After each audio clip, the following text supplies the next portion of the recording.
Hello and welcome to TVB News. I'm Melissa Hekalea. 5 new taxi fleets with more than 3,500 vehicles were unveiled on Monday. Celine Chan has more.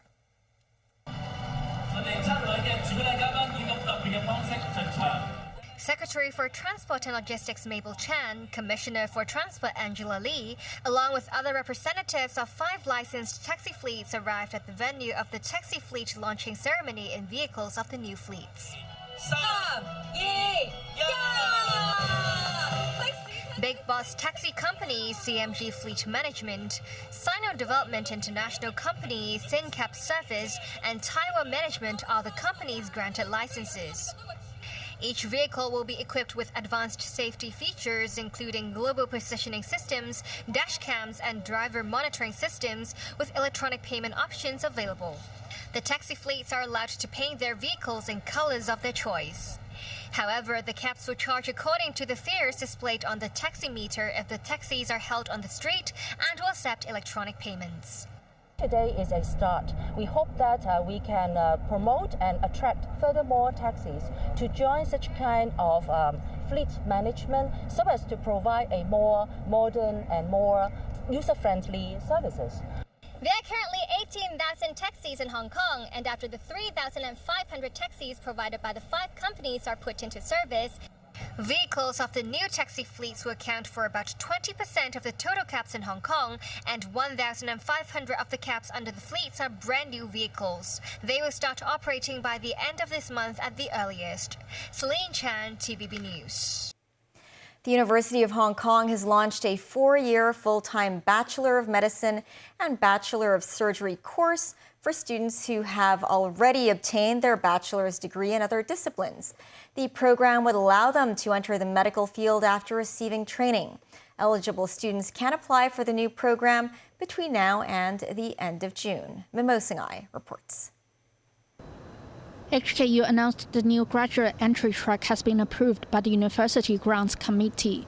The medical faculty will first admit 25 students who will start their studies in September this year. What are the differences between the graduate entry track program and the existing 6-year undergraduate degree? The 4-year course consists of 2 components, preclinical curriculum and clinical curriculum. Students will learn about preclinical knowledge in the first year, whereas the remaining 3 years will focus on clinical aspects. Applicants must show academic excellence and a keen interest in joining the medical field. They also need to meet HKU's entry requirements in English and science subjects, including chemistry or biology, as well as have at least a second-class honors degree or equivalent from a local or overseas university. The 4-year course will cost $178,000 in total. While government subsidies do not apply to the program, the medical faculty will establish a scholarship. The Chinese University of Hong Kong also announced the introduction of a 4-year graduate entry track for medicine. The admission quota is set at 25 as well. Memos 9, TVB News. Israel has blocked the entry of aid trucks into Gaza to pressure Palestinian group Hamas to accept a new ceasefire proposal. Hamas slammed the move and called on Egyptian and Qatari mediators to intervene. Daniel Rao tells us more. Israel stopped the entry of all food and other supplies into Gaza on Sunday and warned of additional consequences for Hamas if the first phase of a fragile ceasefire that has halted fighting for the past 6 weeks isn't extended. The first phase, which has ended, saw a surge in humanitarian aid after months of growing hunger. Hamas has now accused Israel of trying to derail the next phase. It denounced Israel's move as blackmail and a war crime and a blatant attack on a ceasefire and hostage release deal. Hamas called on mediators from Egypt and Qatar to pressure Israel to fulfill its obligations under the agreement in all its phases, adding the only way to get the hostages back would be to adhere to the agreement and start talks for the second phase. In the second phase of the original deal, Hamas would release dozens of remaining hostages in return for an Israeli pullout from Gaza and a lasting ceasefire. Negotiations on the second phase were meant to start a month ago but haven't begun.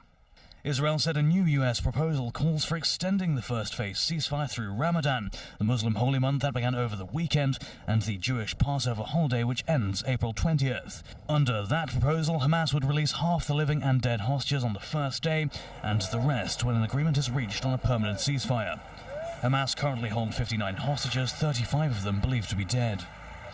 Israeli Prime Minister Benjamin Netanyahu said Israel is fully coordinated with US President Donald Trump's administration and the ceasefire will only continue as long as Hamas keeps releasing hostages. Saying the ceasefire has saved countless lives, the International Committee of the Red Cross said any unraveling of the forward momentum created over the last 6 weeks risks plunging people back into despair. United Nations Secretary General Antonio Guterres urged all parties to make every effort to prevent a return to hostilities in Gaza. He called for humanitarian aid to flow back into Gaza immediately and for the release of all hostages. UN humanitarian chief Tom Fletcher called Israel's decision alarming, adding that international humanitarian law makes it clear aid access must be allowed. Dan Orell, TVB News. The Vatican says Pope Francis remains in stable condition, no longer requiring mechanical ventilation to breathe, a sign of progress as the 88-year-old pontiff battles double pneumonia. Vatican cardinals led a vigil in St. Peter's Square on Sunday as Catholic faithful prayed for the Pope's recovery amid his ongoing hospital treatment. Cardinal Konrad Krajewski, Pope Francis's almoner, led the prayer. The Pope continues to receive high-flow supplemental oxygen after a coughing episode on Friday, which sparked fears of a new lung infection. Pope Francis rested and prayed in his private chapel Sunday and participated in Mass for the rest of the day after having a visit in the morning from the Vatican Secretary of State, Cardinal Pietro Parolin, and his Chief of Staff, Archbishop Edgar Peña-Parra. Francis meets weekly with them, but the content of their talks isn't known. The Pope has been in hospital since February 14th. U.S. tariffs on Canada and Mexico are set to go forward on March 4th, but the U.S. Commerce Secretary said President Donald Trump will determine whether to stick with the planned 25% level. Meanwhile, Beijing's U.S. envoy cautioned the ballistic stone of Sino-U.S. economic and trade cooperation is under the impact of protectionism as Trump's additional 10% tariffs on China loom. Danny Zhou reports. The Trump administration last week announced its decision to move forward with the long-promised 25% tariffs on all imports from Mexico and Canada, except Canadian energy, which would face a 10% rate. U.S. Commerce Secretary Howard Lutnick contended on Sunday that the situation is fluid and the specific tariff levels will be left for Trump and his team to negotiate. This indicates that the full 25% tariffs may not be imposed. Lutnick told Fox News that the two U.S. neighbors have done a reasonable job securing their borders, even though the flow of fentanyl into the U.S. remains an issue. His comments came a day after Trump ordered a national security investigation into lumber imports, which could add to existing duties on Canadian lumber. It's not just Mexico and Canada that will face hefty duties on Tuesday. Trump is expected to raise additional tariffs on Chinese goods from 10% to 20% as scheduled, unless China ends fentanyl trafficking into the United States, Lutnick said. In response, Beijing is reportedly studying and formulating relevant countermeasures that may include both tariffs and non-tariff measures. State media Global Times signaled that U.S. agricultural and food products will likely be targeted. But analysts said Beijing still hopes for a truce in their trade war. Speaking at the Duke-UNC China Leadership Summit last Friday, Chinese ambassador to the U.S. Xie Feng warned it is counterproductive to wield the baton of tariffs on the pretext of fentanyl. He noted China is doing its utmost to combat the issue, having officially scheduled fentanyl-related substances as a whole class as early as 2019. The progress in China-U.S. counter-narcotics cooperation in recent years has also been widely recognized. It needs to be pointed out that it is both an obligation and a must for China and the U.S. as two major countries to achieve long-term peaceful coexistence on this planet. The ambassador further stressed seeing each other as a rival in the race to the bottom would produce no winner but only spell disaster to the world. He said as the two countries' two-way trade exceeded $680 billion last year, there's vast room for mutually beneficial cooperation. Any attempt to decouple and disrupt supply chains would cause a heavy blow, Xie added. If we choose to be each other's partner and help one another succeed, we can prosper together, with the whole world benefiting from it. Danny Zhou, TVB News. The latest government budget has proposed issuing bonds of $150 to $190 billion annually over the coming 5 years. Financial Secretary Paul Chan said today bond issuance is an investment in the future. And he stressed the importance of financing the development of the northern metropolis, which he sees as the city's future technological growth engine. Samantha Lee reports. International credit ratings agency Fitch Ratings released a report earlier, saying the government's 2025-26 budget outlined a slower pace of consolidation, combined with continuing erosion of its fiscal reserves buffer, could gradually raise the risk to the territory's credit profile. But the agency still believes the fiscal reserves will continue to provide support to Hong Kong's AA- or stable ratings, which indicate a very high credit quality. Hong Kong's fiscal situation at the moment is just fine. Yes, we are going to borrow a little more on a sustained basis for the next couple of years. As I mentioned, it is not borrow for funding our recurrent expenditure, but borrow for the purpose of investing into the future. To diversify our economic structure, we must embrace technology as quickly as possible. To boost the technology development, Chan said the Northern Metropolis is the future IT hub, which houses enterprises. It is very important for us to develop AI and health science.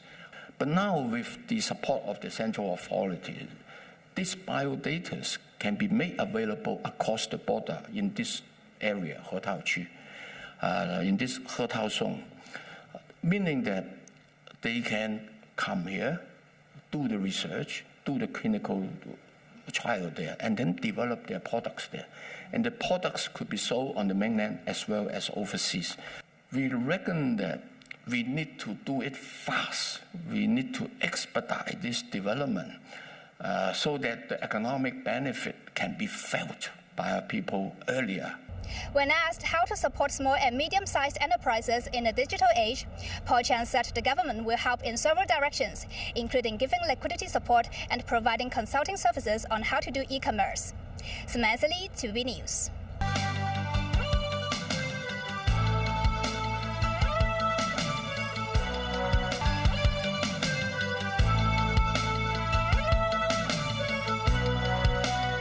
Canada's Prime Minister Justin Trudeau meets King Charles III today, looking for support in his war of words with Donald Trump. Charles is the country's head of state because Canada is a member of the British Commonwealth, but there has been discontent with the King. Some have criticized the monarch for not speaking up for Canada and against Trump's trade tariff threats. Trudeau says he will discuss matters important to Canadians with Charles, adding, "Nothing seems more important right now than standing up for our sovereignty." The king rarely speaks on political matters, although he did hold talks with Ukraine's President Volodymyr Zelensky on Sunday. Donald Trump will meet with the king in Scotland for a state visit in June, although some in the UK, including the Scottish National Party, have called for the invitation to be revoked after Trump's argument with Zelensky in the White House. People will be able to book facilities at the Kai Tak Sports Park from Wednesday. The availability of the facilities can be checked on the park's website and mobile app. The sports facilities are located in different venues within the park. Kai Tak Youth Sports Ground offers 9 running tracks, a standard-sized football field, and table tennis facilities. The tracks are free of charge between 7 a.m. and 3 p.m. Individuals must pay $18 if they run between 5 p.m. and 10:30 p.m.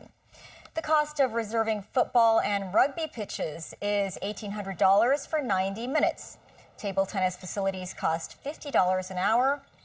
The Kai Tak Arena Sports Hall, meanwhile, has basketball, badminton, and volleyball courts. Basketball and volleyball courts cost $500 an hour. The booking fee for badminton is $75 for 60 minutes. Apart from reserving a slot online, people can also book via a self-service kiosk at the park. And a humid maritime airstream affected the coast of Guangdong today. Many places in Hong Kong were covered in thick mist this morning. The observatory said the visibility at Wagan Island was below 100 meters. We leave you with pictures of the city amid the mist.